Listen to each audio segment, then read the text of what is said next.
manusia nanti ketika mereka dihisab oleh Allah itu dibagi menjadi dua, ahlul afiyah, ahlul musibah. Ahlul afiyah itu siapa? Orang yang jarang diuji dengan sakit, orang yang jarang mendapatkan ujian dalam kehidupan, jarang mendapatkan kesempitan. Namanya apa? Ahlul afiyah. Ada yang kedua, ahlul musibah. Ahlul musibah itu siapa?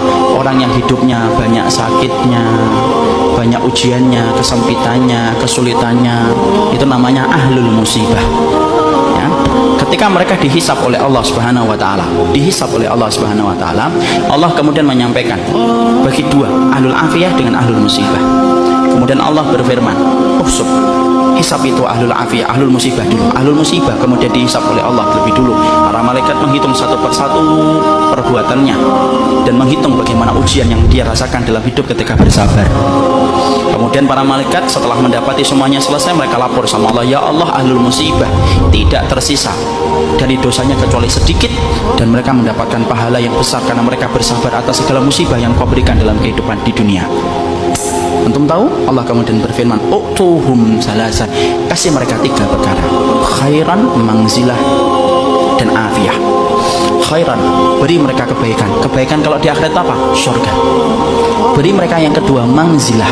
Mangzilah itu apa? Tempat yang paling tinggi di surga. Tempat itu tidak bisa diperoleh dengan sholat, tempat itu tidak bisa diperoleh dengan sedekah, tempat itu tidak bisa diperoleh dengan haji dan umrah. Tempat itu hanya bisa diperoleh bagi orang yang mereka diuji oleh Allah dalam hidupnya dan dia bersabar. Dan yang ketiga, afiyah, kasih mereka kekuatan untuk menggantikan kekuatan yang aku ambil ketika aku menimpakan musibah kepada mereka. Maka ketika mereka dinaikkan ke tempat yang tinggi, ahlul afiyah, sebelum dihisab mereka mendongakkan kepala saking tingginya mereka.